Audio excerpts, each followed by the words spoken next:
Bonsoir à tous et à toutes. Voilà, très heureux de vous retrouver. On se retrouve à la synagogue d'Anguin, voilà, comme d'habitude tous les mercredis soirs. On est donc au 47 rue de Malville. Et voilà, donc j'espère qu'on aura l'occasion de se retrouver sur ce site à la synagogue, une très belle synagogue. Alors, le sujet qu'on va traiter ce soir, c'est la notion du temps. On va essayer de réfléchir ensemble. euh, Qu'est-ce que c'est que le temps? Le temps selon la Torah. Alors, c'est vrai que la première mitzvah qui est ordonnée dans la paracha de Bo, en fait, qui est la première mitzvah de toutes les mitzvot de la Torah, c'est celle-ci, c'est de compter le temps. Et c'est marqué dans la Torah la chose suivante. Je vous lis le passage et on y réfléchit. C'est marqué Vayomer Hashem el Moshe. Donc, a dit Hashem el Moshe vel Aaron, et ainsi qu'à Aaron, Be'eretz Misraim, en pays d'Égypte, les morts. Achodesh Azeh Lachem. Achodesh Azeh, ce mois-ci sera pour vous. Rosh Chodashim. Rosh Chodashim. Donc le roche, le sommet, le début, le premier des mois. Rishon ou Lachem, les Chodsh Hashanah, donc il sera le premier des mois de l'année. D'accord. Donc on nous dit que le mois de Nissan, le mois de la sortie d'Égypte, c'est le premier des mois de l'année. Et donc Hachem va nous ordonner de prélever un korban, un sacrifice, ouais, qui était à l'époque un animal sacré qui était un agneau, le 10 du mois de Nissan, le 14 on va le sacrifier, et dans la nuit du 14 au 15, on va le consommer. Et la Torah nous dit ici, les mitzvot qui incombaient au peuple juif, c'était quoi? C'était de sacrifier cet animal, de récupérer le sang du korban, du sacrifice, de pouvoir asperger les poteaux, les linteaux à l'intérieur des maisons des enfants d'Israël. Et ça, c'était le signe. Oui, ensuite, on sait que c'est marqué dans le Midrash Rabbah qu'ils ont dû faire la Mila, d'accord, la Brit Mila. Ce soir même, ils ont fait la Mila. Et donc, ils ont fait des sacrifices personnels autant que sacrifice animal pour ce fameux Korban Pessah. Ils ont mangé des matzot, ils ont mangé du maror, et voilà. Et donc, voilà les lois qu'on nous a dictées. Et là, on était 15 jours avant la sortie d'Égypte, et bien avant Matan Torah, bien avant le don de la Torah.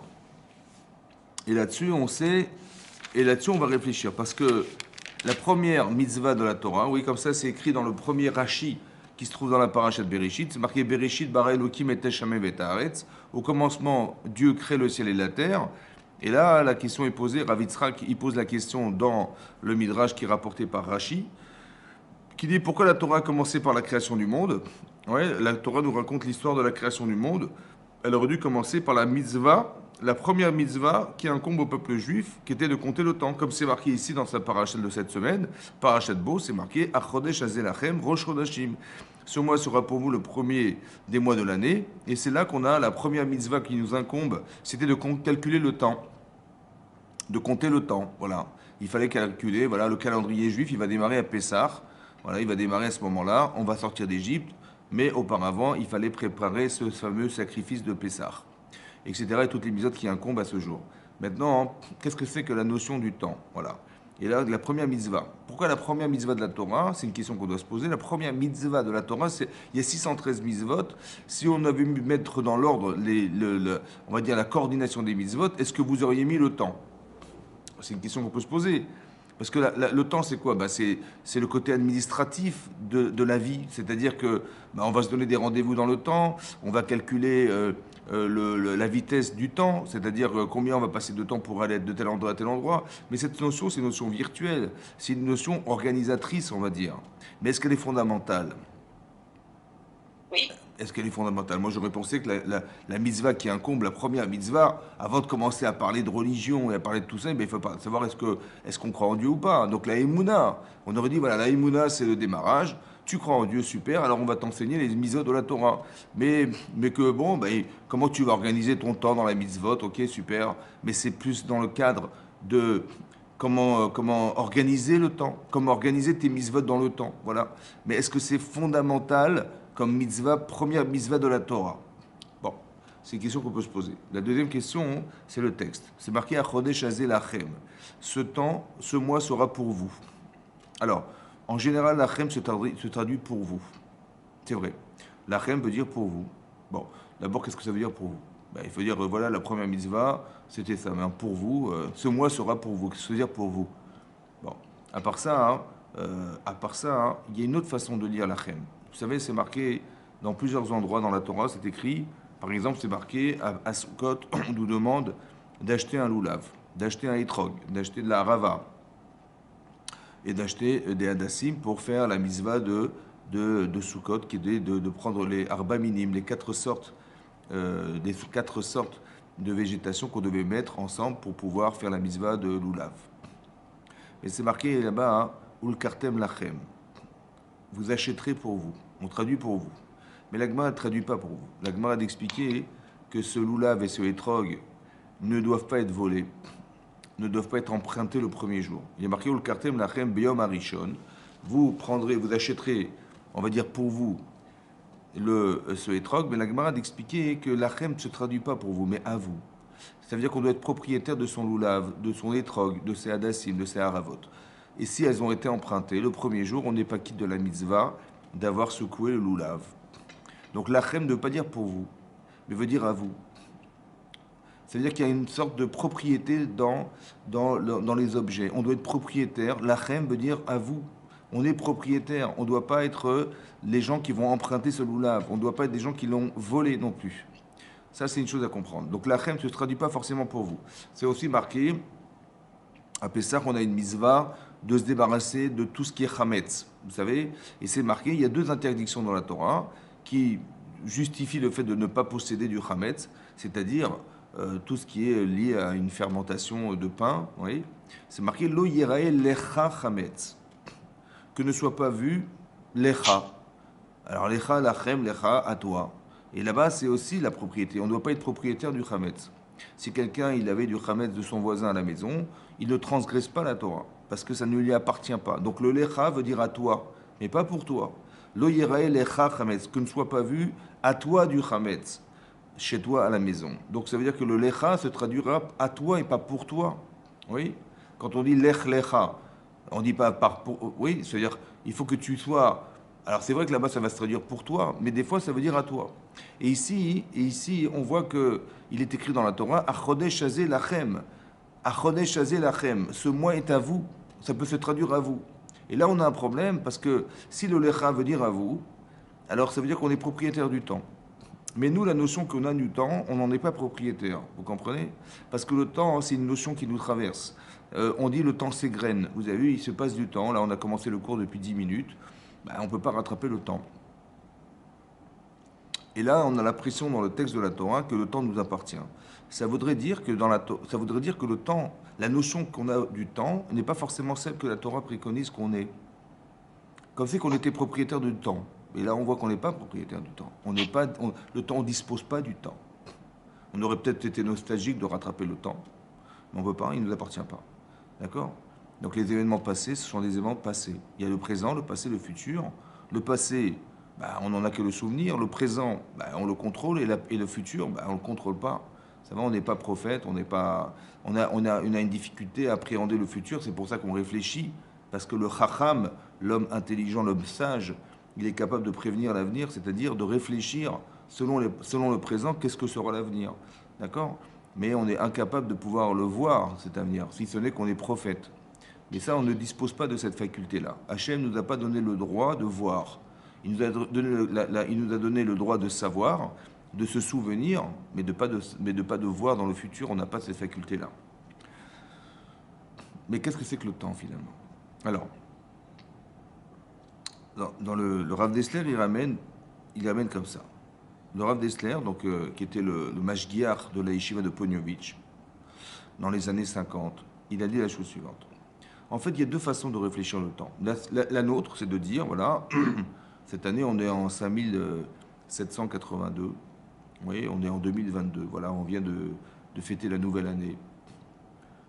Mais en fait, le temps, nous, on est fixe sur Terre. Voilà, nous, on est là, on est bien assis sur son siège, on est bien assis sur la Terre, mais le temps nous traverse. Vous voyez, le temps passe, le temps nous traverse. Ça, c'est la notion que nous avons du temps. C'est-à-dire que l'année dernière, on était en 5781, on était en 2021, et là, maintenant, on est en 2022. Mais bon, mais le temps passe, le temps nous traverse. Donc, on est fixe sur Terre, et le temps nous traverse, c'est la notion que nous avons du temps. C'est la raison pour laquelle on ne peut pas rattraper le temps, parce que le temps est passé. Les chachamim de penser, les sages de la Torah pensent que non. En vérité, le temps, c'est le temps qui est fixe. Et c'est nous qui traversons le temps. C'est pas l'inverse. Alors, qu'est-ce que ça veut dire? En fait, ça veut dire que le temps, selon les chachamim, en fait, c'est comme une roue. Une roue. C'est-à-dire que vous avez une roue, vous avez des mois à l'intérieur de cette roue. Et cette roue, en fait, elle tourne en permanence. C'est le temps. Et dans ce temps-là, il y a des mois. Et dans ces mois, il y a des notions.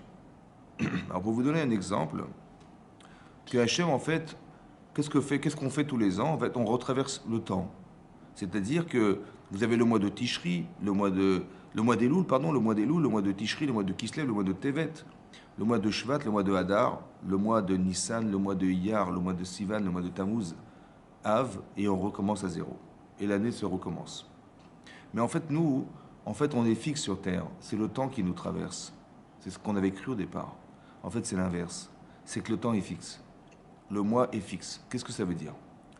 Ça veut dire qu'Hachem, il a introduit dans le temps des notions qu'on traverse en permanence. Qu'est-ce que c'est que ces notions? Alors, la notion du temps, c'est ça. En fait, ce qu'il faut savoir, c'est comme ça. Par exemple, c'est marqué dans la Gemara de Rosh Hashanah qu'on ramène un verset qui rappelle les 10 jours de pénitence qui nous séparent de Rosh Hashanah et Kippour. Et donc, il y a eu Rosh Hashanah, et on sait que dans 10 jours, c'est Kippour. On va inclure Rosh Hashanah dans les 10 jours de pénitence. Et donc, il faut faire Teshuvah. Parce qu'arrive Kippour. Et c'est marqué dans le texte là-bas, Dirshu Hashem Beimatzo, Dirshu réclamer Hashem lorsqu'il se trouve, Karouhu Biyoto Karov. Appelez-le tant qu'il est proche. Et c'est ça, hein, l'allusion, dit la Gemara, à ces 10 jours de pénitence. Hashem, il est proche. Attention, il est là, il est là. Alors profite de l'occasion de le réclamer. Voilà, fais Teshuvah. Voilà ce qui est marqué dans le texte. Maintenant, la question qu'on peut se poser, évidemment, c'est qu'est-ce que le Navi qui a écrit ce texte, il a voulu dire? En disant, appelle-le et il est proche. Comme si que Dieu était plus proche dans ces 10 jours-là que les autres jours de l'année. Mais la proximité d'Hachem, elle est permanente. Ça veut dire quoi? D'appeler Hachem là où il est, tant qu'il est proche. Qu'est-ce que c'est que cette notion de proximité avec Hachem, plus dans ces 10 jours-là que dans les autres jours de l'année? En fait, ce qui se passe, c'est qu'Hachem, il a créé dans l'espace-temps de Aseret Yemei Teshuvah, des 10 jours de pénitence, le désir de proximité avec lui. Cette notion-là, elle est incluse dans le temps. Et lorsqu'on arrive dans ces jours-là, on pénètre le temps. Alors, on pénètre dans un espace qui s'appelle le temps, mais qui contient cette notion de proximité avec Hachem, le désir de le retrouver. Et là, c'est plus propice à ce moment-là que dans le reste de l'année. C'est ça. Il y a ce ressenti-là qui est présent. Autre chose à dire. Voilà. Vous savez, Shabbat, il y a ce qu'on appelle le Shabbat. Il y a le Yom Tov. D'accord? Le Shabbat, la différence entre le Shabbat et le Yom Tov, ben, la différence entre le Shabbat et les jours de fête. Le Shabbat, c'est défini dans la Torah comme des jours de oneg, se délecter du Shabbat. Oui? Et donc, on va faire des repas, on va se nourrir, on va profiter, on va jouir de ce repas-là. Ça, c'est la notion du Shabbat. Et le Yom Tov, c'est la Simchat Yom Tov. Oui. Alors, c'est pas la même chose. On fait qu'à Yom Tov, les jours de fête, en fait, on buvait du vin et on mangeait de la viande. On apportait des sacrifices qu'on consommait, des shlamim. Et donc, la mitzvah de Yom Tov, c'est la simcha. La simcha, c'est dans la viande et c'est dans le vin. Par contre, le oneg Shabbat, le plaisir de se délecter du Shabbat, c'est pas forcément dans la viande. On mange de la viande parce que ça nous fait plaisir. Mais si quelqu'un il aime les pizzas, j'en sais rien, ou n'importe quoi d'autre, son oneg, ce qui se délecte, bah c'est ça, bah il peut manger des pizzas. Vous avez compris? Parce que le oneg Shabbat n'est pas la notion du Yom Tov qui est celle de la joie. Ce n'est pas la même chose. Maintenant, qu'est-ce qui est marqué dans la Torah? Alors, il y a un texte qu'on dit tous les vendredis soirs. On dit le vendredi soir, Yom HaShishi, donc le 6e jour, Vaichulu HaShamayim Va'aretz, ont été finalisés le ciel, la terre, Vechol Tsevaam, et toutes les armées, c'est-à-dire tout l'univers. Tout ce que contient l'univers a été finalisé, a priori, le 6e jour. Tout a été fini. Kol Tsevaam. Vaichal Elokim, a fini Hachem, Beyom HaShevi, Melarto Asher Asa. Il a fini le 7e jour le travail qu'il avait fait. Et là, les Chachamim ne comprennent pas. On nous dit qu'il a tout fait le 6e. Alors, dis-moi, il a fini le 6e. Et après, tu me dis juste le verset qui suit, c'est Vaïchal Elokim Bayom HaShevi. il a fini Hachem le 7e jour. Mais non, il n'a pas fini le 7e jour, il a fini le 6e. Tu m'as dit, Yom Hashishi Vaichulu Hashem Yevarez Vechol Tsemaam. Le 6e jour ont été finalisés le ciel, la terre et toutes les armées. C'est-à-dire tout l'univers a été fini. Donc il a tout fait le 6e jour. Il avait tout fini la fin du 6e. Et là tu me dis, non, le 7e. Alors il faudrait savoir. Dit la Gemara, hein, Ba Shabbat, Ba Menucha. Est arrivé le Shabbat, on a créé autre chose en fait, le Shabbat. On a créé la Menucha. C'est-à-dire, on va traduire le repos, mais en fait, la Menucha, c'est pas le repos, c'est pas le canapé, c'est pas ça. C'est la Menucha Tanefesh, c'est-à-dire le contentement. La notion de contentement, elle a été créée le Shabbat. Ça veut dire qu'Hachem, il a introduit dans l'espace du temps de Shabbat ce désir d'être contenté. Comme si il y avait une mitzvah d'organiser sa semaine, mais d'arriver le Shabbat bemenucha, c'est-à-dire que tu es contenté. Voilà. Voilà. C'est-à-dire quoi? Quand c'est marqué dans la Torah, Zachor et Yom HaShabbat lekadesho, souviens-toi du jour du Shabbat pour le sanctifier, pour le séparer des jours. Ça veut dire quoi, Zachor? Se souvenir, se souvenir dans la semaine. Ça voudrait dire autrement dit qu'il faudrait que tu organises ta semaine. Tu sais quoi? Tu vas te penser ta semaine depuis dimanche. Tu dis, voilà, on est dimanche, comment je vais organiser ma semaine? Pourquoi faire? Pour faire que le Shabbat, quand je rentrerai, j'aurai plus rien à faire. Voilà, je m'organise. Zachor et Yom HaShabbat. Souviens-toi du jour du Shabbat. Pas que tu arrives vendredi soir, tu vas te maquiller, tu vas te doucher en 2 minutes. Non, non, non, non, non, non. Et puis pendant le Shabbat, tu vas penser qu'est-ce que je dois faire un dimanche, lundi, j'ai plein de choses à faire. Non, non, il faut que tu t'organises.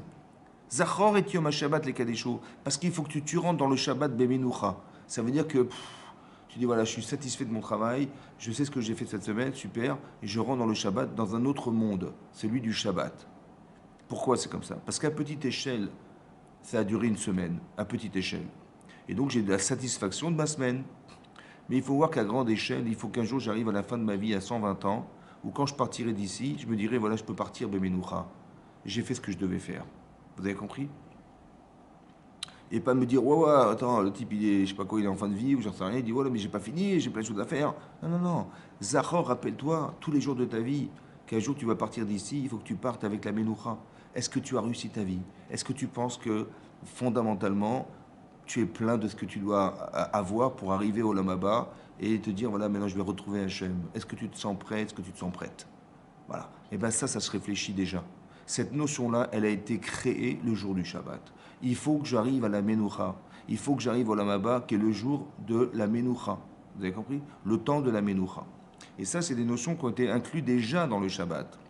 À part ça, c'est marqué dans le texte de Bereshit, qu'on lit le vendredi soir au Kiddush. C'est marqué Vaïvarech Elokim et Yom Hashevei Vaïkadeshoto. Vaïvarech Elokim. Il a béni Akadosh Baruch Hu, donc Dieu, et Yom Hashevei, le jour 7e, il a été Vaïvarech Yom Hashevei. Bikom Yato Sharasa de tout le travail qu'il avait fait. Mais c'est marqué Vaïvarech Elokim. Ça veut dire quoi, Vaïvarech? Il a béni le temps, il a béni le jour. Bénir la nature, je comprends, parce qu'il y a une application physique sur les arbres, sur les animaux, sur tout ce que contient la nature, qu'elle soit végétale, animale. La bénédiction, c'est quoi? C'est que ça se multiplie. Donc il y a une application physique sur la végétation, sur les animaux. Autant que Hachem a demandé à l'homme, il a ordonné, il a dit, pour vous, multipliez-vous, ayez des enfants. Donc Hachem, il a béni l'homme et la femme de pouvoir engendrer. Voilà. Donc l'application de la bracha d'Hachem, elle s'applique sur l'être humain. On comprend qu'il y a une application physique de la bracha. Mais qu'est-ce que veut dire bénir le temps? Bénir le jour, ça n'a pas de sens. Le jour, c'est une notion. Elle est où l'application de la bracha d'Hachem dans le temps? Ça veut dire quoi? Vaïvarech Elokim et Yom Hashevei. Qu'est-ce que voudrait dire bénir la notion du temps? Qu'est-ce que ça veut dire bénir le temps? Ça n'a pas de sens. Elle est où l'application? C'est une notion de temps. À part ça, hein, le Rav Dessler, il pose aussi une autre question. Il demande, il dit, mais qu'est-ce que veut dire bénir le temps du Shabbat? Mais le Shabbat dure 24 heures. Donc, mais la bénédiction d'Hachem, elle dure l'éternité. Comment tu peux enfermer l'éternité dans 24 heures? Comment tu peux l'enfermer? Déjà qu'on comprenne que ça puisse avoir une application sur le temps, on a du mal. Mais en plus de ça, même si tu envisageais que ça a oui une application, que tu ne comprends pas, mais ça a une application, quand bien même, comment c'est possible que la bracha, la bénédiction d'Akadosh Baruch Hu qui est l'éternité, Hachem quand il bénit, c'est pour l'éternité, comment ça peut s'enfermer dans un espace-temps de 24 heures? À part ça, on nous dit, vous savez quoi, le Shabbat, c'est comme le monde futur. Shabbat me'en dans la baba. Ouais, c'est un yom chez Kulo Shabbat. On dit le monde futur est un jour qui est Kulo Shabbat, qui est entièrement Shabbat, entièrement chômé. Je comprends pas. C'est quoi ce Kulo Shabbat? On dit c'est une nachala, un héritage bli metzarim sans limite. En quoi le Shabbat n'a pas de limite? Mais la limite, c'est le temps. En fait, qu'est-ce qui est marqué dans les Chazal? Chachamim d'expliquer comme ça. C'est peut-être ça l'idée en fait de l'infini. Écoutez bien. Est-ce que dans le monde dans lequel nous vivons, l'infini existe? Non. On peut même mesurer, si vous voulez, l'espace de l'univers. Si on calcule à partir de la création, c'est-à-dire à partir de Bing Bang, c'est-à-dire lorsque Hachem a sûrement dit éveillé or, que soit la lumière, cette lumière elle apparaît dans l'espace. Et on a calculé la vitesse de la lumière, et que depuis l'instant où il y a eu ce Bing Bang jusqu'à aujourd'hui, il s'est passé environ 13,7 milliards d'années-lumière. 13,7 milliards d'années-lumière. La vitesse de la lumière, je vous rappelle que c'est 300 000 km/s. Ça veut dire que vous faites 300 fois Paris-Marseille en une seconde. J'ai dit 300 fois Paris-Marseille. Et là, on calcule en milliards d'années-lumière. On parle en années, pas en secondes, en années-lumière. Ça veut dire, imaginez l'espace que ça représente. Et donc, ça, c'est le monde. C'est ça qu'il a créé, Hachem. Maintenant, cet espace, en vérité, il est concentré. On le connaît. On sait qu'il est limité, a priori limité. Donc, ça veut dire quoi la bracha dans l'espace-temps? Alors, l'idée, c'est la suivante. En vérité, quand vous traversez le Shabbat, le temps du Shabbat, vous avez la capacité de comprendre l'infini. Parce que le jour il a béni le temps. Ça veut dire quoi bénir le temps? C'est qu'il a introduit dans l'espace-temps du Shabbat la notion infinie de la bracha. Autrement dit, si vous voulez, si on vous dit, vous savez, si vous faites des mitzvot dans la vie, Be'ezrat Hashem, et que vous réussissez votre vie, c'est-à-dire de réussir à faire une mitzvah, l'Eshem Shamaim, alors on vous promet le monde futur. Ce monde n'a pas de limite. Le monde futur n'a pas de limite. Après la mort, on rentre dans un monde qui n'a pas de limite. Et il faut savoir aussi qu'à la fin des temps, lorsque le Mashiach viendra, et qu'il y aura après coup, il y aura donc le temps du Mashiach, le temps messianique. Après, les gens disparaîtront tous. Et là, on va faire, et ça va durer après 1000 ans, sans qu'il y ait rien d'autre que Hachem dans l'espace du monde dans lequel nous vivons. Et après, il y aura Triat Hametim, la résurrection des morts, mais là, il y aura un jugement.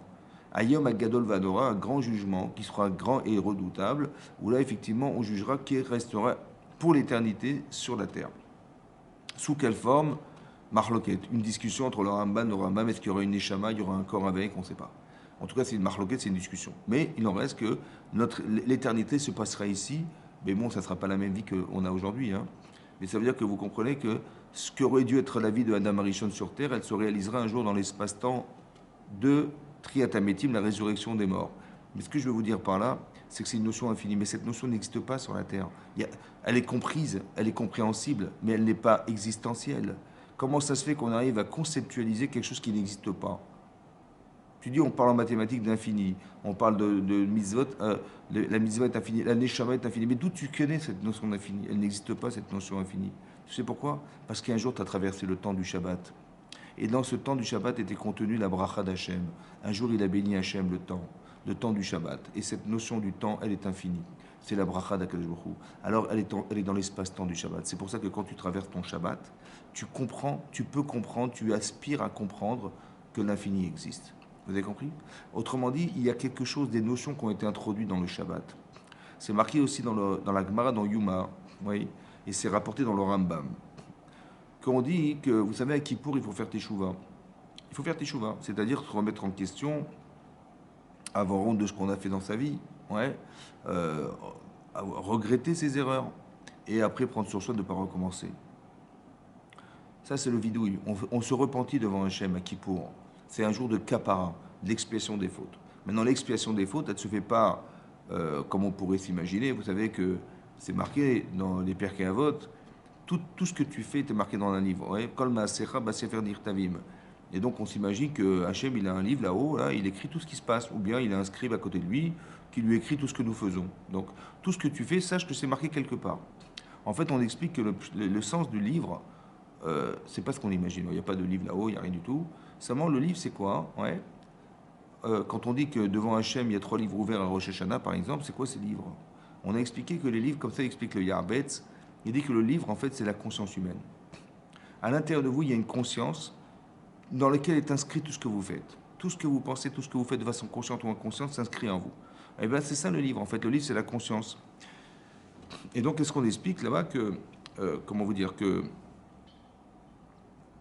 tout s'inscrit. Maintenant, le jour de Kippour, pour expier nos fautes, ben, c'est d'expier ce que nous sommes, en fait. C'est-à-dire que quand vous regrettez d'être, j'ai dit, ah, mais j'ai honte de moi, mais comment j'ai pu faire ça? Et j'ai honte, et je regrette, et je recommencerai plus, évidemment, je recommencerai plus. En fait, je suis en train d'effacer ce que j'étais. Vous avez compris? L'expiation, c'est d'être capable de comprendre qu'on peut être une autre personne. On peut être la bonne et pas la mauvaise. On peut être la perfectible et pas l'imperfectible. C'est ça qu'on essaye d'aspirer à être. Et bien ça s'inscrit en nous, en fait. Et il faut savoir que, que quand on nous dit que Hachem il nous juge à Rosh Hashanah, etc., ça veut dire que en fait, on va être capable de pouvoir se comprendre et Hachem il nous jugera en fonction de ce que nous savons de nous et de ce que l'on ne sait pas de nous. Et c'est ça c'est ça quelque part le jugement. Mais c'est pas l'intérêt. L'intérêt de mon discours, c'est d'expliquer qu'à Kippour, on est Mechaper Avon. On expie les fautes. Et ce jour-là, il dure qu'un seul jour. Mais la Gemara dit étonnamment que le jour de Kippour lui-même, il est Mechaper. Le jour sans Teshuvah, il expie les fautes. Allez comprendre.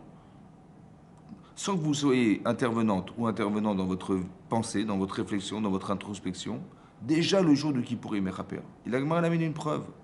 Parce que c'est marqué dans la paracha de Acharemot, Ki bayom azé yechaper alechem, car ce jour-là, dit la Torah, j'expirai vos fautes, l'etaer etrem, pour vous purifier, mikol chatotechem, de toutes vos fautes, l'ifne Hashem, devant Hashem, titaru, purifiez-vous. Ça veut dire, autrement dit, ça veut dire, purifiez-vous en faisant teshuva.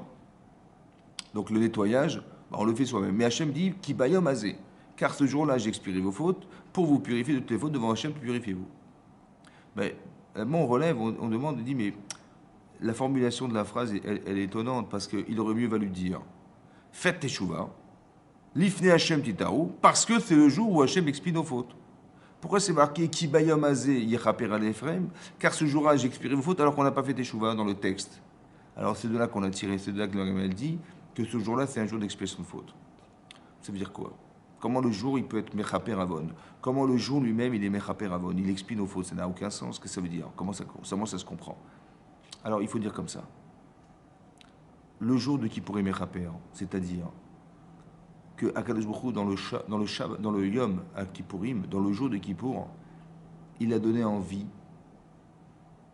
parce qu'il a effacé un petit peu de ce qui nous pousse à ne pas faire Teshuvah, à faire Teshuvah. C'est dans le temps. C'est pour ça que, étonnamment, vous allez voir qu'il y a des juifs de Kippour. Il n'y a pas des juifs de Purim, il n'y a pas des juifs de Pessah, il n'y a pas des juifs de je sais pas quoi. Non. Les gens, ils viennent à Kippour. Et pourquoi ils viennent à Kippour? Ils vous disent, bah ouais, parce que c'est le grand pardon. Il faut se faire pardonner. Mais bon, soyons cohérents tous. D'accord? Tu sais pertinemment que le type, il vient qu'une fois par an à la synagogue. Souvent, bah, il n'a pas de judaïsme. Malheureusement, il n'a rien du tout. Et quoi, qu'est-ce qui se passe? Il dit, ouais, mais il faut me faire pardonner. Alors je vais aller voir mon Dieu. Je vais dire pardon. Et alors, pourquoi faire? Ben, pour qu'il me pardonne. Moi, j'ai compris, mais si c'est pour sortir à la fin de la synagogue et recommencer ce que tu fais tous les jours, ça sert à quoi de demander pardon? Il dit, je sais pas. Je demande pardon. J'ai compris, mais pourquoi tu viens à la synagogue? Je dis, c'est le grand pardon. En fait, ce qu'il ne sait pas, c'est que dans le jour de Kippour, il y a le désir de se faire pardonner. Il ne le sait pas, lui. Il y a comme un aspirateur de gens vers la synagogue. Il ne le sait pas. D'où c'est marqué? Parce que Hachem, il a mis dans l'espace-temps du Kippour le désir de faire Teshuvah. Vous avez compris ce que je veux dire? Et c'est pour ça qu'il vient à la synagogue. C'est pour ça qu'il veut écouter le shofar. C'est pour ça qu'il veut... Il ne sait peut-être pas forcément lire, ce monsieur, ou cette dame, elle ne sait pas lire, mais elle vient à la synagogue. Par quoi? Par accoutumance. Mais en fait, ce qu'on ne sait pas, c'est qu'on est aspiré vers la synagogue. On est aspiré vers ce jour. Parce que dans le temps de Kippour, il y a quelque chose qui va expier nos fautes. Et on a envie de s'y trouver. Hachem, il a introduit dans le jour de Kippour le désir de faire Teshuvah. Vous avez compris ça? C'est ça, le temps. À Pessah, c'est la liberté. À Hanouka, c'est le miracle. À Purim, c'est de savoir qu'on a pu accepter Akadosh Baruch Hu avec amour. C'est dans le temps, ça.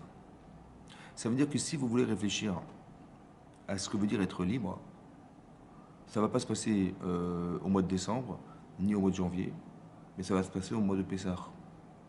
Parce que la notion de liberté, la plus fortement exprimée dans le temps, elle s'est passée à Pessah.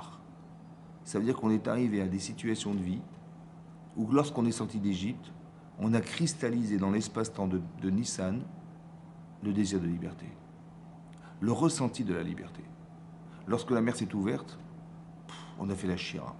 On s'est senti vraiment libre, c'est-à-dire plus assujetti à qui que ce soit, puisque de toute façon, ceux qui étaient nos persécuteurs, ils sont morts dans la mer Rouge. Et donc on a vu Met al-Sefatayam, on a vu ces gens disparaître sur le bord de la mer. Et c'est là qu'on a dit, on n'est plus des esclaves. Et Hachem voulait qu'on soit plus des esclaves. Il voulait qu'on soit plus dépendant de qui que ce soit d'autre que de soi-même et d'Hachem. C'est tout. On est la liberté de choix. Mais pas seulement la liberté de choix, mais la liberté de se savoir indépendant, objectivement indépendant. Ça veut dire que ce qui est marqué dans la Gada de Pessah, vous savez, c'est marqué là-bas, hein, que si Hachem ne nous avait pas sortis d'Égypte, on serait encore aujourd'hui resté esclave en Égypte. Voilà ce qui est marqué dans le texte de la Gada de Pessah. Et là-bas, le Raphaël de Brisk, il pose la question suivante. Il dit, mais ceux qui ont écrit la Gada, c'est gratuit de dire que si Hachem, à l'époque, ne nous avait pas sortis d'Égypte, il y a 3300 ans, on aurait été encore esclave en Égypte. Mais qui te dit qu'on aurait été esclave en Égypte? Peut-être qu'on aurait été sauvé par les Américains. D'accord? Ils nous auraient sortis d'Égypte. Comme les Éthiopiens sont sortis d'Éthiopie, comme beaucoup de peuples ont été libérés de l'assujettissement qu'ils avaient dans les pays où ils vivaient. Non? Comment tu peux écrire une chose pareille, gratuitement écrite, en disant « Mais si on n'avait pas été sauvé par Hachem à ce moment-là, on serait encore esclave aujourd'hui. » Alors il explique, le Rav, il a dit comme ça. En vérité, c'est pas ça le sens. C'est pas de dire on aurait été encore assujetti avec des chaînes aux pieds. Non. Peut-être qu'on aurait été libéré, c'est vrai, c'est vrai. Seulement, on serait resté esclave dans nos têtes. Ça veut dire qu'on aurait passé un seuil qui est le 50e degré de Touma, où là, c'était fini. On n'aurait jamais pu se sortir de là. C'est-à-dire que, évidemment, que physiquement, on aurait été libéré, on aurait brisé nos chaînes, on nous aurait dit vous pouvez partir. Mais on n'aurait pas le ressort de la personne libre. On n'aurait pas envie d'être libre. On se serait dit mais non, mais je peux rien faire tout seul. Il faut toujours que je demande conseil à qui que ce soit. Cette liberté, on l'aurait perdue. La liberté de choix, la liberté d'avoir confiance en soi, la liberté de pouvoir comment dire, se passer des autres. Ça, on n'aurait pas eu cette liberté-là. Alors Hachem, il a attendu le dernier moment pour que la reconnaissance du bien d'avoir été sorti de cette situation, elle puisse être à la proportionnelle de ce qu'on a subi. Cette notion de liberté-là, c'est ça d'être libre, c'est ça qu'on a gagné à Pessah. C'est ça la liberté. Et donc cette liberté-là, cette notion-là, elle est contenue dans un temps qui est enfermé dans un espace qui s'appelle Nissan. Vous avez compris ça? C'est ça. Le don de la Torah, c'est pareil. C'est qu'on a reçu la Torah le 6 Sivan. C'est quoi le don de la Torah? C'est pas qu'on a reçu la Torah, parce qu'on n'a pas reçu à ce moment-là. Mais Hachem s'est révélé au monde à ce moment-là. Il a dit Anochi Hachem Elokecha, Asher Otseticha Meretz Israël. Il a dit Lo Yecha Elokim Echaim Al Panay. Il a dit deux dibrot, deux commandements. Le reste, on n'a pas pu entendre parce que c'était insupportable. Il a fallu les apprendre par Moshe Rabbeinu. Mais pour vous expliquer que la notion de révélation divine, elle s'est faite à ce moment-là. Et c'est sa Shavuot. Et on a accepté la Torah à ce moment-là. Donc le moment où il faut accepter la Torah dans l'année, c'est quand? C'est pas en Tishri, non, c'est au mois de Sivan. Le 7 Sivan, c'est là qu'on doit accepter la Torah profondément. C'est pour ça qu'on étudie, on fait la veillée de Shavuot. C'est pour ça que ça se fait. Parce que c'est un moment propice, oui, à accepter l'idée qu'on peut accepter la Torah dans sa vie. Tu dis, mais j'ai pas le temps. Tu dis, regarde, tu sais quoi, cette nuit, on va veiller. Quoi, on va veiller? Ouais, on va étudier la Torah toute la nuit. Et tu vas te voir comme c'est super. Et on va le faire. Et tu vas le faire. Et quand tu l'auras fait, tu vas te rendre compte que, mais c'est oui que c'est possible. Mais c'est oui possible. On peut consacrer du temps à la Torah. On peut même passer sa nuit à étudier la Torah. Et ce sont des repères pour te dire, tu vois bien que si tu l'acceptes, tu peux le faire.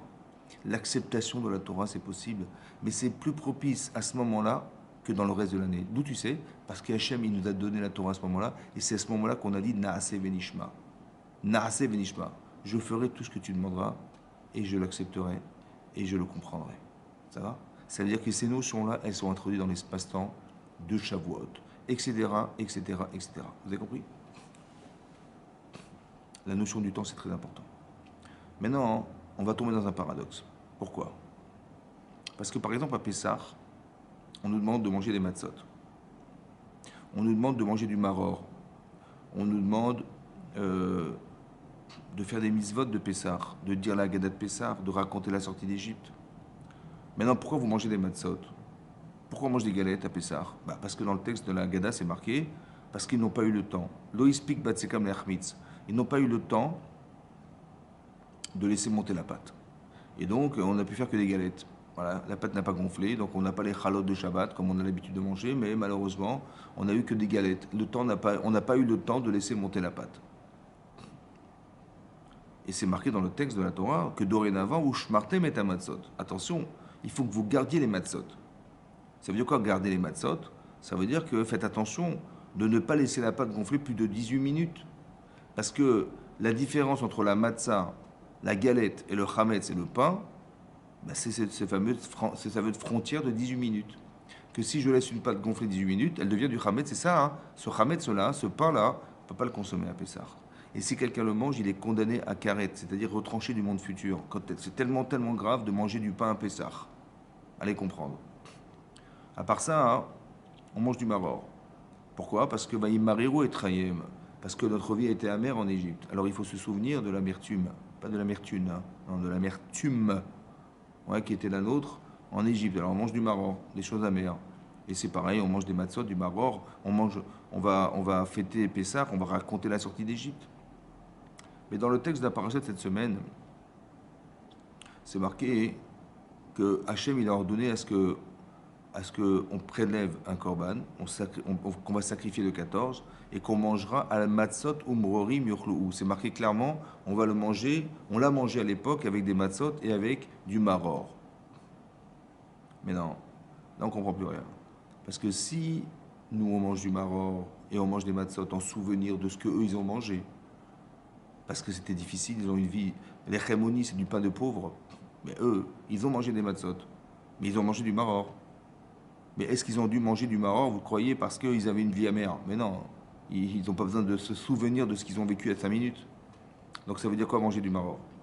À part ça, hein, c'est marqué dans la paracha de Vayera que Avraham il a demandé à sa femme de préparer Ugot. Et là-bas on dit que c'était Pessah, Ugot Matzot. Donc Pessah, c'était Pessah. Oui, et c'est ce que les anges ont dit, tu sais, Avraham, tu auras un enfant l'année prochaine. On était le 15 Nissan. Et Avraham Avinu, il a eu un enfant le 15 Nissan de l'année d'après. C'était Pessah. Donc Avraham, il a fêté Pessah. C'est marqué aussi que quand les anges sont venus détruire Sédom où habitait Lot, il les a reçus et il a mangé et leur a fait manger des matzot. Et Rachid dit Pessah Haya, c'était Pessah. Or, Avraham et Lot n'ont jamais vécu la sortie d'Égypte. Ni eux, ni leurs parents.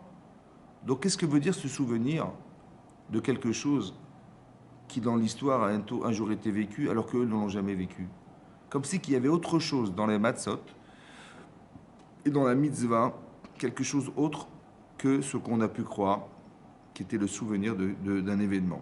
À part ça, hein, entre nous, hein, ça reste entre nous, hein, mais vous savez, on mange des matzot parce qu'on n'a pas eu le temps de faire du pain. Imaginez-vous, voilà, vous sortez d'Égypte avec votre femme, ouais, et vous courez parce que vous allez sortir d'Égypte, on est le matin du 15, et vous regardez votre femme, dis-moi, t'as fait du pain ou pas? Dis quoi? Ouais, du pain, t'as fait du pain? Il dit, attends, du pain, j'ai pas eu le temps. Elle est bonne celle-là. On a à peine eu le temps de faire la pâte, elle a même pas le temps de gonfler. Je dis, attends quand même, tu aurais pu nous faire du pain. Bon, allez, en souvenir de ce qu'on a fait que d'avoir mangé des galettes, et on n'a pas mangé du pain, alors on va manger des galettes toute l'année, tous les ans, on va manger du pain. Des galettes. Tous les Pessahs, on mangera des galettes en souvenir qu'on n'a pas eu le temps de faire du pain. Vous avez compris ou pas? C'est comme ça. Hop, c'est bizarre, non? On va manger des galettes parce qu'on n'a pas eu le temps de faire du pain. Comme si que le pain c'était fondamental, il fallait manger du pain, mais on n'a pas pu, malheureusement, on n'a pas eu le temps. Alors il faut se rappeler de ça, c'est très important. Bon, à part ça, ça veut dire quoi ne pas avoir le temps de faire du pain? C'est ça, il faut comprendre ce que ça veut dire. Ça veut dire quoi ne pas avoir le temps de faire du pain? À part ça, il faut savoir qu'il est marqué dans le Midrash Rabbah, au début du Sefer Bereshit, dans la paracha de Bereshit. C'est marqué qu'avant qu'Hachem crée le monde, Istakel Bidoraita, il a regardé dans la Torah, ou Bara Alma, il a créé le monde. Il a créé le monde à partir de la Torah. Or, dans la Torah, il est écrit Ba'erev Tochlu Matzot. Le premier soir de Pessah, on mangera des matzot. La mitzvah minatora, elle ne dure qu'un soir. C'est de manger des matzot le premier soir de Pessah. Le reste, on n'est pas obligé de manger des matzot. Mais Chachamim ont organisé qu'on puisse manger des matzot. Ce qui se passe, c'est que si la Torah existait avant le monde, et que la mitzvah, elle existait avant le monde, alors comment c'est possible que la mitzvah soit tributaire de l'histoire du monde? Puisque nous, on dit à Pessah, on mange des matzot en souvenir de la sortie d'Égypte. Mais la mitzvah existait bien avant la sortie d'Égypte. Bien avant l'histoire du monde. Alors comment la mitzvah peut être tributaire à un souvenir? Qu'est-ce que ça veut dire, Zecher l'Itziat Mitzrayim? Ça veut dire quoi de souvenir de la sortie d'Égypte? On va fêter quelque chose dans le temps. Qu'est-ce que ça veut dire? En fait, on explique qu'il y a deux façons de réfléchir. Et les notions qui ont été données dans la Haggadah de Pessah, qu'on n'a pas eu le temps de gonfler la pâte, on a mangé du maror parce que notre vie était amère en Égypte, ce sont des raisons. Mais jamais les mitzvot sont subordonnés à des raisons. Jamais. Ça veut dire qu'on a donné une raison pour on va dire, retrouver l'état d'esprit dans lequel nous étions. Dans la Haggadah de Pessah, on dit qu'on est sorti d'Égypte. Et nous, on s'imagine Kéilou comme si que nous-mêmes on était sortis d'Égypte. Mais on n'est pas sortis d'Égypte. On va se rappeler au début de la quête Pessah, la Geda, qu'on était des esclaves en Égypte. Ouais, on va matril Bignaï, on se rappelle et on commence à parler de choses désobligeantes en se disant, vous vous rappelez, c'était dur, on était des esclaves, on était soumis pendant des dizaines et des dizaines d'années. Ouais, on a dû travailler très très dur. On nous a fouettés, il y a des gens qui sont morts, on a imposé aux hommes de faire le travail des femmes et les femmes le travail des hommes, c'était insupportable. On a voulu nous détruire physiquement et psychologiquement, c'était très très très dur. Et après on dit, vous savez quoi, Hachem nous a sauvés. Et on fait la Gada et on chante le Hallel. Matrilim Bignaï, pourquoi on doit commencer à dire des choses qui sont désobligeantes? Pourquoi nous rappeler des choses qui sont dures à vivre? Quand on fête le 14 juillet, qui est la liberté par excellence, de la France, ouais, on a fait une révolution un jour. Vous savez, il y avait Louis XVI et Marie-Antoinette qui étaient les rois et reines d'une monarchie qui était la France. Mais il y avait des gens qui étaient exploités. Et comment ça se passe? Il y avait une prison qui était à la Bastille. Vous savez, une prison qui était à la place de la Bastille. Et les gens qui se rebellaient contre le roi, ben on les enfermait en prison. Et les gens en ont eu marre. Ils ont fait une révolution. En 1789, il y a une révolution française. Et qu'est-ce qu'il s'est passé? Donc on a déchu la royauté et on a créé la constitution française. On a séparé le clergé de l'État. Voilà ce qu'on a fait. Et jusqu'à aujourd'hui, on a une constitution française. Vous voyez, on n'est plus soumis à une royauté. Et donc qu'est-ce qui se passe? Tous les 14 juillet, on fait la fête. Mais qu'est-ce qu'on fait? On fait les feux d'artifice. Il y a le défilé de l'armée française sur la place des Champs-Élysées. Voilà. L'avenue des Champs-Élysées. Mais est-ce qu'on nous rappelle qu'un jour, il y avait la Bastille, c'était une prison? Est-ce qu'on nous rappelle qu'on a été soumis un jour à Marie-Antoinette et à Louis XVI? Non. Non. On fait la fête. Pourquoi nous, on ne fait pas la fête? On ne dit pas simplement on fait la fête, on fête la liberté. Plutôt que de nous rappeler un jour qu'on était esclave et que... Qu'est-ce qu'on a besoin de nous rappeler qu'on était esclave? En fait, les Khamim nous ont expliqué ça pour dire. En fait, tu ne peux pas comprendre ce que veut dire être libre si tu n'as pas été privé de liberté. Nous, ce qu'on veut, c'est pas nous raconter des histoires. On veut nous donner la conscience de ce qui nous a un jour manqué pour jouir de ce que nous sommes aujourd'hui. Vous comprenez ça? Donc on va faire Kiilou, comme si on était des esclaves. C'est important qu'on se mette dans la peau des gens qui ont été esclaves, parce que, en vérité, il n'y a pas seulement l'esclavage qui était celui qui a été enchaîné, mais est-ce que nous ne sommes pas nous-mêmes esclaves et prisonniers de ce que nous sommes? Est-ce qu'on n'est pas prisonnier de nos principes? Est-ce qu'on n'est pas prisonnier de notre Yetzirara, de notre caractère, etc. Est-ce qu'on n'est pas prisonnier de tout ça? Est-ce que faire teshuva, c'est pas forcément se libérer de tout ce qui nous emprisonne? Est-ce que les chaînes ne sont pas seulement physiques, mais elles sont mentales? Alors ça se passe à Pessah. Alors il faut que tu te rappelles qu'un jour tu étais prisonnier physiquement, mais c'est parce que tu étais physiquement prisonnier que tu peux comprendre que tu peux être prisonnier autrement. Alors la solution à ça, c'est la Torah. Tu vois, tu vas étudier la Torah parce que la Torah, hein, comme dit dans Kiddushin, Barati Yetzerara, j'ai créé le Yetzerara. J'ai créé en toi le Yetzerara, le mauvais penchant. Mais Barati lo, mais je lui ai créé contre lui Torah de Tavlin, une Torah de remède. La Torah, c'est le remède psychologique, le remède qui est ségoula. Des fois, on ne comprend pas, ça fonctionne tout seul. Quand vous étudiez la Torah, vous changez. Quand vous comprenez la Torah, vous changez. Quand vous exprimez la Torah par des mitzvot, vous changez. Et c'est ça que le Yetzerara, il ne peut rien faire contre vous. Parce que vous avez des notions fortes, vous avez la Emunat Hashem, et vous avez contrebalancé un désir qui, au fond de vous-même, pouvait vous faire refuser Hashem et la Torah. Il n'y a que la Torah qui donne cette force-là. Barati et Tsara, Barati et Torah. C'est ça Shavuot, c'est ça Pessah. Vous avez compris? Shavuot, c'est d'accepter la Torah.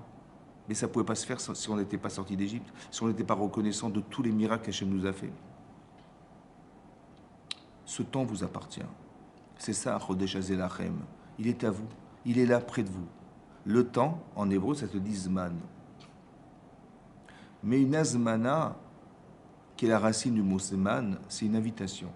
Comme si que le temps était une invitation à se développer. Le temps était une invitation à réussir sa vie. C'est ça le temps. La azmana, c'est-à-dire une invitation. Quand vous recevez un faire-part de mariage ou de bar mitzvah, ça s'appelle une azmana en hébreu. On vous invite à une expérience, d'accord? C'est pareil, Hachem, il nous invite. C'est ça le temps. Dans le temps, il y a des notions qui sont contractuelles et qui nous permettent, si on y pénètre vraiment, si on s'intéresse à ça, si vraiment c'est notre problématique, si on est dans la réflexion du temps qui est contenu dans cet espace, alors on peut en profiter complètement. Comme si on était nous-mêmes sortis d'Égypte. Alors écoutez-moi bien. Si je réfléchis, comme on a toujours pensé, que le temps en vérité, il nous traverse, mais c'est nous qui sommes fixes sur la terre, ben, écoutez-moi, la sortie d'Égypte, ça fait 3300 ans que ça s'est passé. Impossible de retrouver cet esprit-là, cette atmosphère. Si on avait pu être présent le jour du don de la Torah, mais on aurait été très religieux, on aurait été religieux, mais on n'a pas eu cette chance. C'est ça qu'on se dit. Pourquoi? Parce que le temps nous traverse.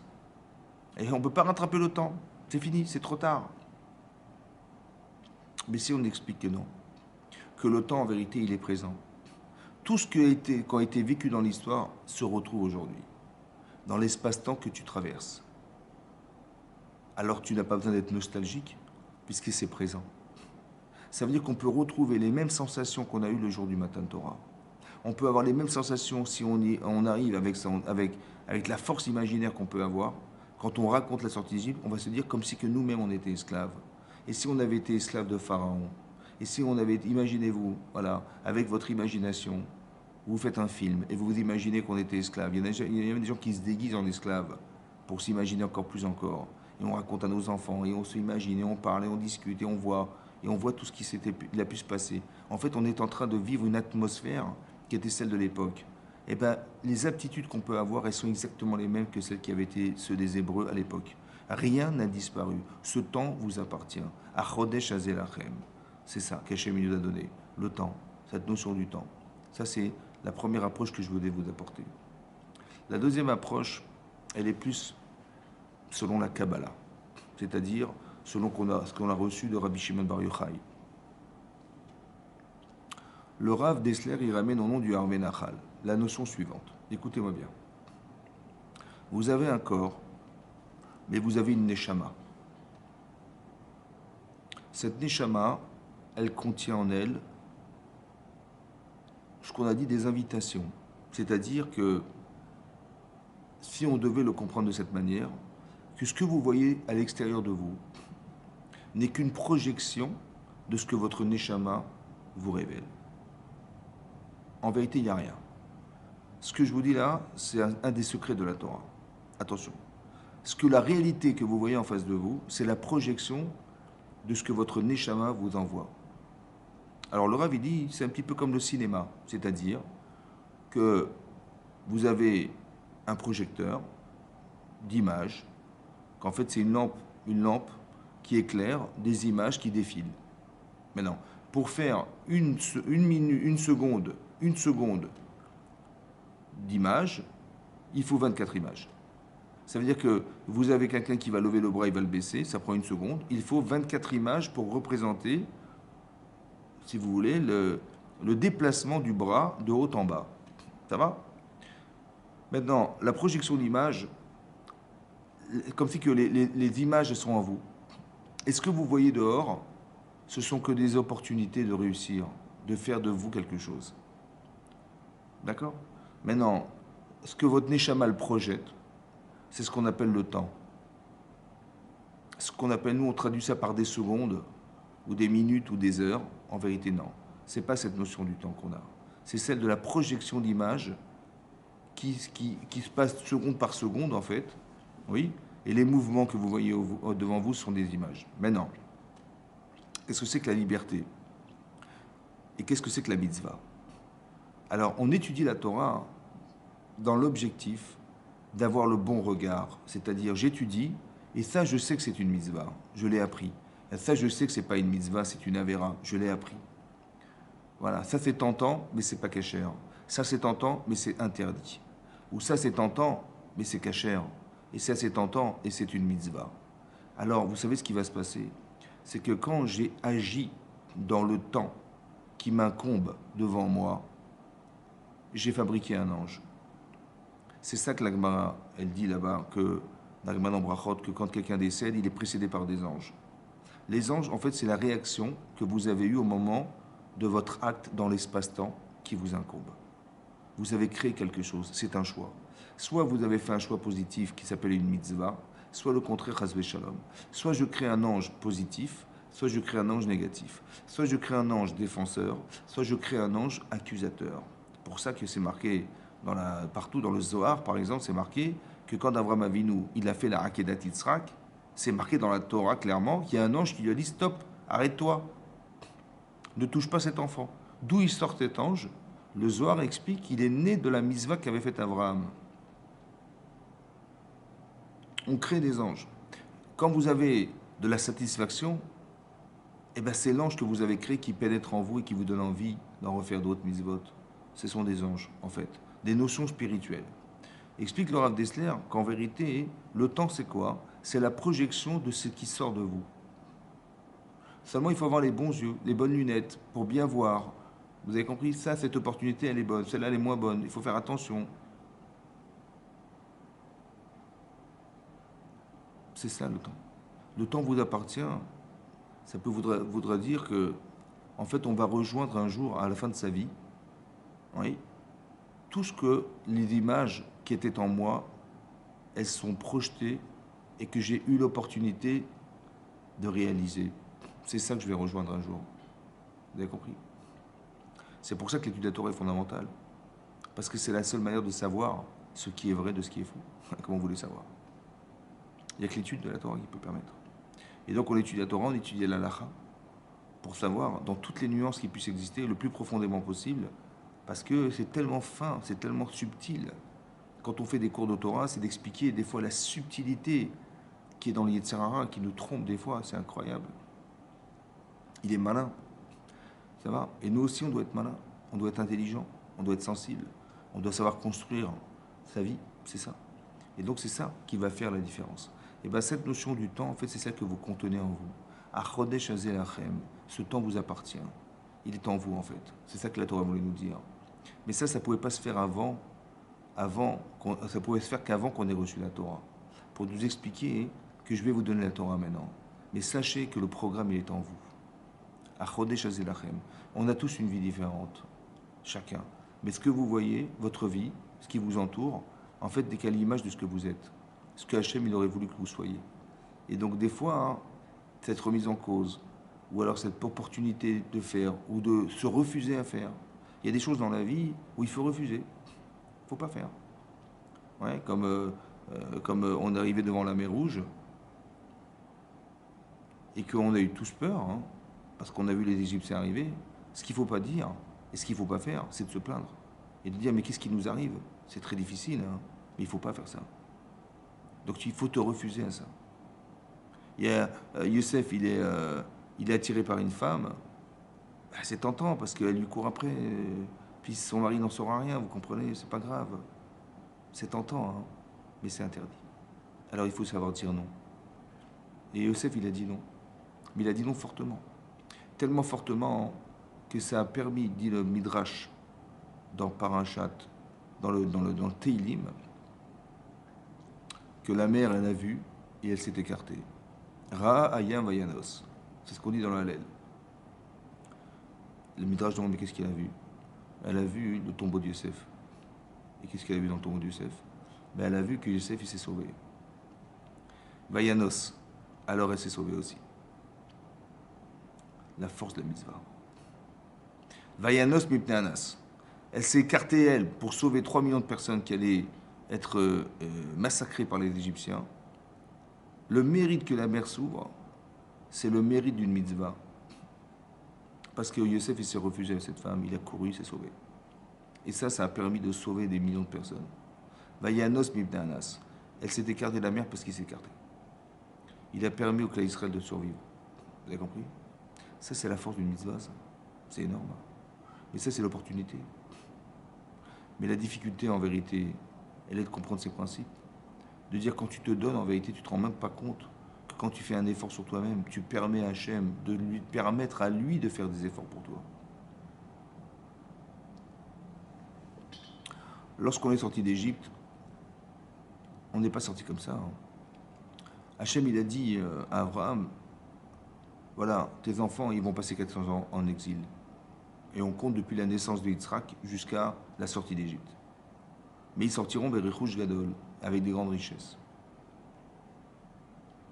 Mais on voit que les 400 ans, ben, elles ont été vécues, c'est vrai. Le sortir avec des richesses, c'est vrai, ça a été vécu. Mais ça ne s'est pas passé exactement comme Hachem a dit. Parce que là, il a demandé à Hachem à ce qu'on prélève un sacrifice qui était un animal sacré en Égypte. C'est dangereux, hein. Il fallait faire la mila, il fallait s'affirmer, il fallait faire la mitzvah de faire la brit mila, ce qui n'était pas évident. Il fallait faire la mitzvah d'asperger les poteaux, les nateaux, de faire le sacrifice des animaux, qui étaient des animaux sacrés à l'époque. Ça ne s'est pas fait comme il a dit. Il n'a jamais dit qu'il fallait faire ça. Il n'a jamais dit à Abraham, tu sais, il faut qu'il fasse le Corban Pessah, il faut qu'il fasse... Jamais il a dit ça. Mais pourquoi c'était comme ça? Mais c'était même très dangereux. Pourquoi c'était dangereux? Ben, c'est simple. Parce que dans la paracha de Shemot, lorsque Moshe Rabbeinu il a proposé à Moshe de nous laisser, à Paro de nous laisser partir dans le désert à 3 jours de marche, là-bas c'est marqué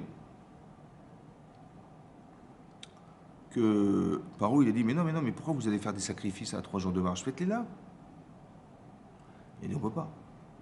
Parce que si on les fait là, on va devoir prendre des animaux. Les animaux sont sacrés en Égypte. Ils vont nous lapider, les Égyptiens. Il a dit, ouais, c'est vrai. Et donc, il a dit, ok, bon, vous les ferez là. Ok. Ça veut dire que Moshe Rabbeinu, il a dit, c'était impossible d'imaginer qu'on aurait pu sacrifier des animaux sacrés en Égypte alors qu'on mettait notre vie en danger. Et par où il a accepté? Il a accepté, il a dit, oui, je suis d'accord avec toi. Et malgré tout, Hachem, il nous a demandé de les sacrifier à la maison, en Égypte. Ça veut dire qu'on nous a demandé de prendre ce risque. Parce que quand Hachem a dit, vous savez, le 10 du mois de Nissan, vous allez prendre les agneaux et vous allez les accrocher au pied de vos lits. Et quand on va vous demander, mais qu'est-ce que vous allez faire avec? Vous allez dire, dans 4 jours, on va les sacrifier. Mais on a risqué nos vies, là. Et ce jour-là, hein, c'était le 10 Nissan. Et ce jour-là, c'était un Shabbat. C'est pour ça que le Shabbat qui précède Pessah s'appelle Shabbat Agadol. Shabbat Agadol, le grand Shabbat. En quoi ce jour il est tellement grand? Qu'est-ce qu'il a de spécial? Alors c'est marqué dans la Halacha et dans le Midrash qu'il est grand ce jour. Vous savez pourquoi? Parce qu'ils n'ont pas bronché. Les Égyptiens, ils ont vu qu'on prenait un agneau qui était sacré pour eux et ils n'ont rien dit. Il était Gadol ce jour-là. Il était énorme. C'est un miracle extraordinaire. Ils n'ont pas bronché. Ils ont laissé faire. Ça veut dire que quoi? Quand tu fais des mitzvot, n'aie pas peur. Tu dis, mais c'est pas possible. Puisque même Moshe Rabbeinu, il a dit que si on faisait ça sur place, à la maison, on aurait été lapidé par les Égyptiens. Le problème, il est que parce que je n'y crois pas. Je dis, mais si on fait ça, on va mourir. La Emouna, hein, c'est de savoir qu'Hachem il s'arrange. avec tout ce que tu peux croire. C'est ça la Torah. Quand les femmes, les sages-femmes, à qui on a demandé de sacrifier les enfants, elles ont refusé. Elles ont été héroïques. Ces femmes ont été héroïques parce qu'elles ont désobéi au roi au risque de leur vie. C'était très dur, hein. Très très dur. Mais elles étaient Yir-Elohim. Elles craignaient Dieu, ces femmes. Elles craignaient Hachem. Et parce qu'elles craignaient Hachem, alors elles ont eu le droit d'avoir des Kohanim, des Léviim, et d'avoir des rois. Pourquoi? Qu'est-ce que ça a à voir? Parce que quelqu'un qui est capable de maîtriser sa peur, il peut être un roi, il peut maîtriser le peuple.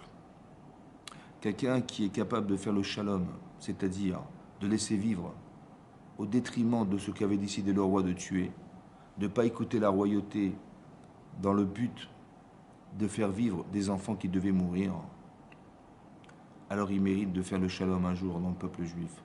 C'est ça les Kohanim, de bénir le peuple juif et de permettre à des gens qui ont fauté de venir au Beth Amikdash et d'expier ses fautes. Pas de dire, ah tu es un fauteur, je ne veux pas te voir ici. Non. Viens ici, viens, amène ton sacrifice, fais tes chouvas, je l'accorderai. Je vais faire le shalom entre toi et Akadosh Baruch Hu. C'est ce qu'ils ont fait en fait, c'est ce que ces femmes ont fait. Mais ça, c'est le mérite de la mitzvah. Vous avez compris ça? C'est ça. Ça veut dire qu'on doit savoir que les opportunités qui nous sont proposées n'ont de but que pour nous faire devenir, nous faire accéder, ou bien permettre à un Hachem de dérouler le tapis de l'histoire. Ça va dépendre de nous. C'est ça le temps. Mais ce que vous voyez à l'extérieur de soi, hein, n'est que le reflet de l'expérience qu'on veut nous faire traverser pour réaliser sa vie. Donc c'est très intéressant de savoir que ce temps nous appartient. On n'est pas étranger à ce qui nous arrive. Vous avez compris ce que je veux dire? Puisque c'est toi qui le projettes. Il t'appartient ce temps. Ça veut dire que le temps, en vérité, il est en toi. Et ce que nous, on appelle des secondes, en fait, ce sont des expériences qui se défilent devant vous. Nous, on dit, c'est le temps. Non, c'est pas le temps. C'est-à-dire, on peut traduire ça comme le temps, la notion du temps, mais en fait, les images que vous projetez en face de vous, en fait, c'est ce que vous voyez, mais croyez que c'est extérieur à vous. Non, ça vient de vous. Ça fait partie de vous. C'est ça qu'il explique. Pour ça que il y a comme des bulles d'images qui sortent, et plus on avance dans le temps, moins il y a d'images. C'est pour ça que les gens deviennent vieux. C'est pour ça que les gens se fatiguent. C'est pour ça parce qu'il y a moins de dynamisme, parce qu'il y a moins à faire. En fait, là, si vous voulez, le corps se dépérit à la mesure de ce qu'on a à faire ou moins à faire. Donc plus les images disparaissent, ouais, et moins il y a d'engagement à faire. Et c'est pour ça qu'il faut profiter de sa jeunesse. Il faut profiter de tous les instants qui sont présents pour réaliser sa vie. Parce que ces bulles-là, elles disparaissent. Ces bulles de temps, elles disparaissent. Il faut qu'on les attrape. Il faut que ces opportunités soient exploitées. Mitzvah baliatra al tarmitzena. La mitzvah qui vient entre tes mains, mais ne laisse pas tomber. Fais-la tout de suite. C'est ça l'opportunité. Vous comprenez? C'est ça le temps. Cette image qui est projetée devant toi, il faut l'opportunité présente. Vas-y, fais-la, fonce. Fais la mitzvah. Ne rate pas l'occasion. Parce que c'est ça. De ça, tu vas hériter un jour à la fin de ta vie. Alors c'est très important de pouvoir mettre la main dessus. Très important. Achodesh Azelachem, ce temps vous appartient. C'est ça qu'Hachem veut nous dire. Que tout est contenu en toi, juste que tu comprennes que tous les hauts et les bas, en vérité de ta vie, en fait, tu contiens. Et c'est cette opportunité. Comment tu vas réagir dans la difficulté? Tu vas lâcher prise ou tu vas dire non, j'ai compris que ça vient d'Hachem. Hachem, il va m'aider. Hachem, il veut que je l'appelle. Hachem, il veut que je fasse appel à lui. Il veut me montrer qu'il va me sauver. Il veut me montrer qu'il va m'aider. Il veut me montrer tout ça. Alors, si je fais abstraction de ça, parce que je crois que le problème, il vient des paramètres. Je dis, c'est à cause des Égyptiens, c'est à cause de je sais pas quoi. Non. Il faut que tu comprennes, c'est jamais à cause de quoi que ce soit. C'est juste que Hachem, il crée des situations pour que tu réfléchisses à savoir qu'est-ce qu'il a voulu te faire vivre. Et tu crois qu'après 3 jours de sortie d'Égypte, avec tout ce qu'il a fait, les 10 plaies d'Égypte, il n'a rien à faire de détruire dans le désert? Tu crois franchement ça? Hein? Réfléchis. C'est pas logique. Donc arrête de te plaindre. Ah, il a fait 10 plaies d'Égypte pendant 1 an, pour que 3 jours après qu'il était sorti d'Égypte, il te dit voilà, tu vas mourir dans le désert. Ça paraît cohérent, ça. C'est Yitzhara, ça.